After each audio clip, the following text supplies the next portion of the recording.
எல்லோருக்கும் வணக்கம் நண்பர்களே. நிறைய பேர் கேட்டுட்டு இருந்த ஒரே விஷயம், சார் துலாம் ராசிக்கு வரக்கூடிய காலகட்டங்கள் எப்படி இருக்க போகுது? இந்த காலகட்டத்தில் நிறைய சண்டை சச்சரவுகளும் குடும்பத்தில் சின்ன சின்ன குழப்பங்களும் இருந்துகிட்டு தான் இருக்குது. இருந்தாலும் ஏதோ ஒரு சின்ன மன நிம்மதி லைட்டாக இருக்குது.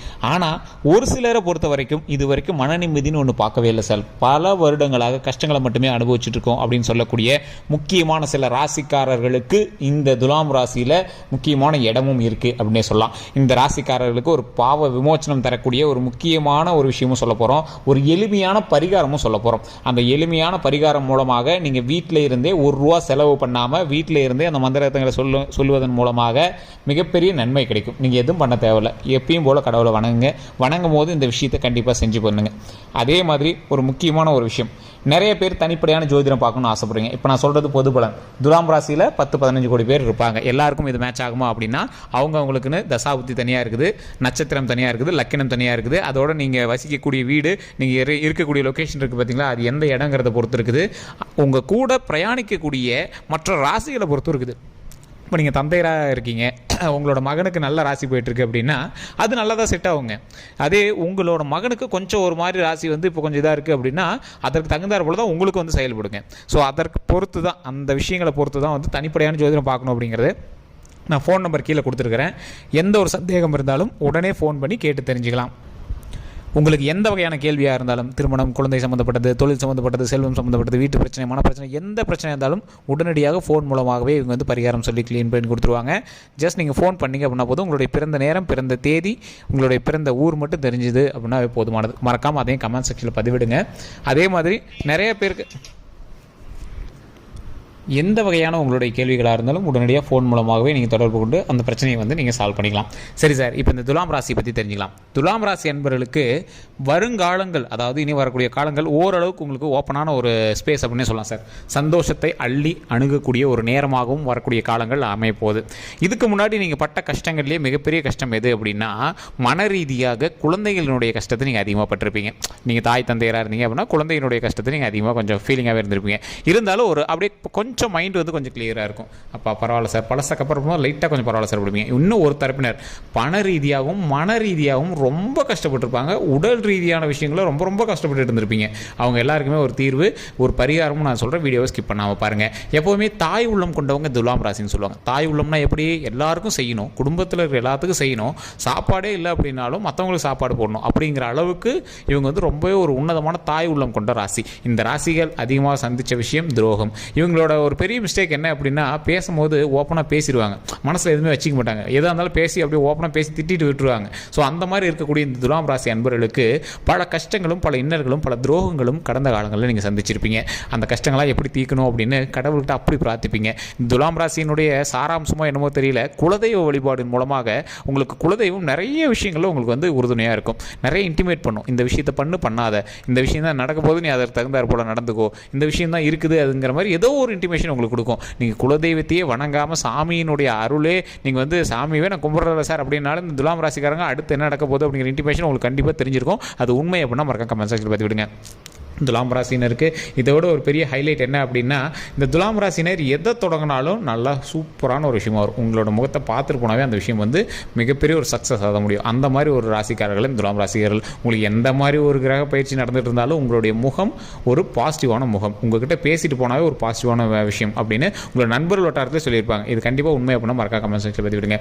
ஒரு சில நேரங்களில் உங்கள் மேலே நிறைய பேர் கோவப்படலாம். என்ன தான் கோவப்பட்டாலும் குடும்பத்தில் இருக்கிறீங்களோ அவங்க மேலே பழி சுமத்தலாம், திட்டலாம், என்ன வேணாலும் பண்ணியிருப்பாங்க. ஆனால் அத்தனைக்கு மேலே உங்களை கடவுளாக நினைப்பாங்க. அவங்களோட வார்த்தைகள் அப்படி இருக்குமே தவிர என்ன இருந்தாலும் நீங்கள் தான் மெயின் அப்படிங்கிற மாதிரி தான் உங்களோட ஃபேமிலியில் நடந்துட்டு இருக்கும். அதே மாதிரி இலகிய மனம் கொண்ட உங்களை நிறைய பேர் ஏமாற்றத்தை தான் பார்த்துருவாங்க. நிறைய ஏமாற்றங்கள் நீங்கள் சந்திச்சிருப்பீங்க. பண விஷயங்கள் நிறைய இடங்களை கொடுத்து மாட்டியிருப்பீங்க. இந்த பிரச்சனைகள் எல்லாமே தூக்கி வெளியே போட்டுட்டு இனி வரக்கூடிய காலங்கள் சந்தோஷமாக மகிழ்ச்சியாக வாழக்கூடிய ஒரு காலங்களாக அமைய போகுது. அந்த காலங்களுக்கு நீங்கள் வணங்க வேண்டியது எப்பவும் போல் ஃபஸ்ட்டு பாயிண்ட் உங்களுடைய குலதெய்வம் தான். துலாம் ராசிக்கு வேறு யார் கையை பிடிக்கிறதுனாலும் ஃபஸ்ட்டு குலதெய்வத்தின் கையை பிடிக்கணும். ஸோ குலதெய்வத்தின் கையை பிடிச்சதுக்கு அப்புறம் தான் நீங்கள் எந்த ஒரு விஷயத்துக்கும் அதற்கு தகுந்த தெய்வத்தை போய் நீங்கள் வழிபடணும். நீங்கள் கை கூப்பி போய் கும்பிடணுங்கிற அவசியமே கிடையாது. மனதார நீங்கள் நினைத்தாவே இந்த துலாம் ராசியை பொறுத்த வரைக்கும் கடவுள் ஓடி உங்களுக்கு ஹெல்ப் பண்ணுவாங்க. இந்த துலாம் ராசியை பொறுத்த வரைக்கும் ஏன் இது வந்து தெய்வாதீன ராசி, ஒரு மிகப்பெரிய தெய்வாம்சம் கொண்ட ஒரு ராசி இந்த துலாம் ராசி. இது உங்களுக்கு நான் சொல்கிறதுனால என்ன சார் அப்போல்லாம் ஒன்றும் தெரியலையே சார் அப்படின்னு நீங்கள் சொல்லலாம். ஆனால் உங்களையே நீங்கள் வந்து ஒரு நிமிஷம், ஒரு 10 நிமிஷம் ஃப்ரீ பண்ணி பாருங்கள். 10 நிமிஷம் ஃப்ரீ பண்ணி உங்களுக்கு வந்த சிக்கல்களுக்கு முன்னாடி எல்லாமே உங்களுக்கு ஒரு இன்டிமேஷன் கொடுத்துருக்கும். கண்டிப்பாக சொல்கிறேன், இந்த துலாம் ராசினர் இது உண்மைன்னா மறக்காமல் சொல்லுங்கள். ஏன்னா இந்த துலாம் ராசினரை பொறுத்த வரைக்கும் மட்டும்தான் அந்த பவர் வந்து அதிகமாக இருக்குது, தெய்வ ஆற்றல் வந்து அதிகமாக இருக்குது. இது மாதிரி ஒரு சில ராசிகளுக்கு இருக்குது, ஆனால் அதை விட அதிகமாக துலாம் ராசிக்கு தான் இருக்குது. அதே மாதிரி குறிப்பிட்ட நட்சத்திரங்களுக்கு இன்னுமே கொஞ்சம் அதிகமாகவே இருக்குது அப்படின்னு சொல்லலாம். சரி சார், இப்போ இந்த துலாம் ராசிக்காரர்களுக்கு உடல் ரீதியான உபாதைகளுக்கான வாய்ப்புகள் கொஞ்சம் இருக்குதுங்க. உடல் ரீதியாக எந்த ஒரு விஷயம் இருந்தாலும் உடனே டாக்டர் பார்த்துணுமே தவிர ஜோதிடத்தை நம்பிட்டு இருக்கக்கூடாது, டிஸ்க்ளைமராகவே சொல்லிடும். அதே மாதிரி குழந்தைகளுடைய கல்விக்கு எந்த விஷயமா இருந்தாலும் உடனடியாக நீங்கள் வந்து அந்த குழந்தைக்கு என்ன தேவையோ அதை தான் பண்ணுமே தவிர ஜோதிடத்தை நம்பிட்டு இருக்கக்கூடாது, டிஸ்க்ளைமராகவே சொல்லிடும். ஸோ உடல் ரீதியாக உங்களுக்கு சின்ன சின்ன பிரச்சனைகள் இருக்கிறதுக்கான வாய்ப்புகள் இருக்குது. அது எல்லாமே ஒரு பெரிய விஷயமாலாம் இருக்காது. இருந்தாலும் நீங்கள் உடனடியாக டாக்டர் வந்து செக் பண்ணிக்கணும். உங்களோட கொலஸ்ட்ரால் கரெக்டாக மெயின்டைன் பண்ணிக்கோங்க, கொஞ்சம் நடக்கிற விஷயங்களை அதிகப்படுத்திக்கோங்க, நல்லா கொஞ்சம் எக்ஸசைஸ்லாம் கொஞ்சம் அதிகப்படுத்திக்கோங்க, அவுட்டர் ஃபுட்டை கொஞ்சம் அவாய்ட் பண்ணிக்கோங்க, ட்ராவலிங்கை கொஞ்சம் கம்மி பண்ணிக்கோங்க. வெயில் காலங்களாக இருந்தது அப்படின்னா அதற்கு தகுந்தாற் போல் உங்களோட உடலை வந்து அதிகமாக தண்ணி குடித்து அதை கொஞ்சம் சமநிலையாக வைத்துக்கோங்க. பிபிலாம் கொஞ்சம் கண்ட்ரோலாக வச்சுக்கோங்க. இந்த மாதிரி எந்த ஒரு physical activity and mental health, நல்லா தூங்கி எந்திரிங்க. ஸோ இந்த மாதிரி விஷயங்கள் எல்லாத்தையுமே உடம்பை ஆரோக்கியமாக வச்சுக்கோங்க. இதுக்கு மேலே கடவுள் வந்து உங்களுக்கு நன்மையான விஷயங்கள், ஃபேமிலி சம்மந்தப்பட்டது, பணம் சம்மந்தப்பட்ட விஷயங்கள் ஓரளவுக்கு உங்களுக்கு ரிலாக்ஸேஷன் கொடுக்குறாரு அப்படின்னா உடல் ரீதியான விஷயங்கள் நீங்கள் வந்து சுறுசுறுப்பாக இருக்கணும். பலசில் வேலை விஷயத்தினால உங்களோட அலைச்சல்கள் இருந்துட்டு தான் இருந்தது. இப்போ நீங்கள் என்ன பண்ணோம், உடலுக்கான வேலை இல்லாததுனால, அதாவது உடலுக்கு தகுந்த மாதிரி வேலைகள் நீங்கள் கொடுக்காதனால நீங்கள் வேலை செய்கிற அளவுக்கு ஏதோ ஒரு எக்ஸசைஸோ ஏதோ ஒன்று நீங்கள் வந்து பண்ணிட்டு தான் இருக்கணும். ஸோ பணம் வருது பரவாயில்ல இருந்துக்கலாம் அப்படின்லாம் இருக்காதீங்க. உடல் ரீதியாக ஒரு விஷயமா பாருங்கள். சார் இன்னொரு தரப்பினர், சார் என்ன சார் பணம் வருது இப்படிலாம் பேசுகிறீங்க, கடனில் அவ்வளோ தவிச்சிட்டு இருக்கோம், ஏற்கனவே ஃபினான்ஷியலாக ரொம்ப அடிபட்டுருக்கோம், நிறைய பேருக்கு நான் அமௌண்ட் கொடுக்க வேண்டியிருக்குது, கொடுத்த அமௌண்ட் என்ன வாங்கினா அது என்ன கொடுக்க மாட்டேங்கிறாங்க, ஸோ இந்த மாதிரி நிறைய சிக்கல்கள்லாம் சந்திச்சிருக்குமே சார் அப்படிங்கிறவங்களாம் நீங்கள் கவலையே பட தேவையில்லை சார். வரக்கூடிய காலங்கள் பொற்காலங்களாக உங்களுக்கு தகுந்தாற் போல் நீங்கள் நினைத்ததை நடத்தக்கூடிய ஒரு காலங்களாக வரப்போகுதுங்க. இப்போ உங்களுக்கு உங்களை வந்து இடிக்கக்கூடிய ஒரு கிரகம் அப்படின்னா இப்போ உங்களுக்கு எதுவுமே கிடையாது. அதாவது துலாம் ராசி பொறுத்த வரைக்கும் நீங்கள் உள்ள தசாபுத்தியை பொறுத்த வரைக்கும் உங்களுக்கு இருக்கிறதுக்கான வாய்ப்பு இருக்குது. ஏன்னா தனிப்படையான ஜோதிடம் மாதிரி தான் பார்க்க சொன்னேன். ஃபோன் நம்பர் கீழே கொடுத்துருக்கோம், ஃபேஸ்புக்கில் பாருங்கன்னா ஸ்க்ரீனில் ஓட்டிகிட்டு யூடியூப்பில் பாருங்கன்னா டிஸ்கிரிப்ஷனில் இருக்கும்.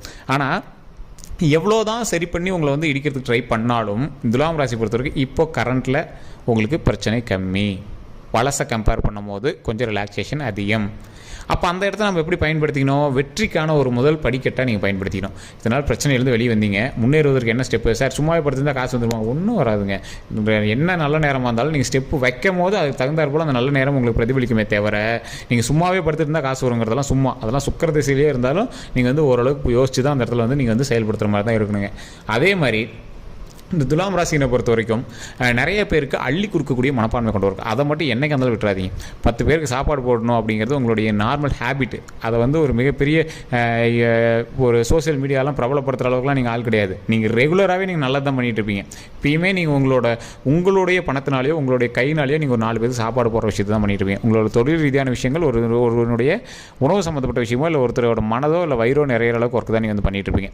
சோசியல் சர்வீஸ் மாதிரின்னு வச்சுக்கோங்களேன். அந்த மாதிரி ஒரு விஷயங்களில் நீங்கள் வந்து அதிகமாக ஈடுபாடோடு இருப்பீங்க. இல்லை சார் சோசியல் சர்வீஸே இல்லை, நான் பேச்சே நீங்கள் சொல்கிறது ஒரு பாயிண்ட் கூட எனக்கு வந்து மேட்சே ஆகலை அப்படின்னா அதற்கு சம்மந்தப்பட்ட ஒரு விஷயமாவது நீங்கள் பண்ணிட்டு இருப்பீங்க. ஒரு 10 பேருக்கு சாப்பாடு போடணும் அப்படிங்கிற ஒரு எண்ணமாவது உங்ககிட்ட இருக்கும். அந்த மாதிரி குணாதிசயம் பெற்றவங்க தான் இந்த துலாம் ராசினர். ஏன்னா நான் தான் சொல்கிறேன்னே, தாய் உள்ளம் கொண்ட ராசி. குழந்தைங்க பசியில் இருந்தால் தாங்காது. ஸோ அந்த மாதிரி யார் பசியில் இருந்தாலும் தாங்காது. அதுக்கு தகுந்தாற் போல் ஏதோ ஒன்று செய்யணும். சார் இன்றைக்கி அவ்வளோதான் இருக்குது, பெருசாலாம் காசு இல்லை, 100 ரூபா கொடுக்கணும்னு ஆசைப்பட்டேன், ஆனால் என்கிட்ட எனக்கு என்னோட தேவைக்கும் வேணும், ஸோ அதனால் ஒரு 10 ரூபா கொடுத்தேன். நல்லது தான் சார், இதையே 10 பேர் கொடுக்க மாட்டாங்க சார், நீங்கள் பண்ணுறது மிகப்பெரிய விஷயம் சார். அந்த மாதிரி தான் துலாம் ராசி பொறுத்த வரைக்கும் இனி வரக்கூடிய காலங்களில் ஒரு பொக்கிஷமான நாட்களாக அமைய போகுது. அந்த இடத்துல நீங்கள் வணங்க வேண்டிய ஒரு முக்கியமான தெய்வம் குலதெய்வம் அப்படின்னு சொல்லிட்டேன். அதே மாதிரி தன்வந்திரி அப்படின்னு ஒரு விஷயம் இருக்குங்க. சகல நோயும் குணமடைகிற ஒரு மிகப்பெரிய ஒரு மந்திரமும் இருக்குது. ஸோ அது வந்து ஓம் ஆதி வைத்தியாய வித்மகே ஆரோக்கிய அனுகிரகாய தீமகே தன்னோ தன்வந்திரி பிரச்சோதயா. இந்த மந்திரங்களை தினம் தினம் நீங்கள் சொன்னீங்க அப்படின்னாவே ஒரு மிகப்பெரிய ஒரு நன்மை தருங்க. நீங்கள் இதை எப்படி சொல்லணும் அப்படின்னா, உங்களுக்கு இவ்வளோ பெரிய மந்திரம்லாம் வரல சார், எனக்கு அதை பற்றிலாம் தெரியல அப்படிங்கும்போது, தன்வந்திரி அப்படிங்கிறது ஒரு மிகப்பெரிய நோயை, சகல நோய்களையும் குணமடைய செய்யக்கூடிய ஒரு மந்திரம்ங்க. ஸோ இந்த மந்திரத்தை நீங்கள் சொல்லும்போது உங்களுடைய பூஜை அறைகளையோ இல்லை சூரியனுக்கு முன்னாடியோ இல்லை ஒரு விளக்கு ஏற்றி விளக்குக்கு முன்னாடியோ நீங்கள் வந்து இந்த விஷயத்தை கண்டிப்பாக ஒரு 3 தடவை சொல்லுங்கள். இதை நீங்கள் முடிஞ்ச கமெண்ட் செக்ஷன்லேயும் பதிவிடுங்க. ஓம் தன்வந்திரியே நமக, ஓம் தன்வந்திரியே நமக, ஓம் தன்வந்திரியே நமக. ஓகேவா? இதை சொல்லிவிட்டு நிறைய பேருக்கு இது தெரியுமா என்னன்னு தெரியல.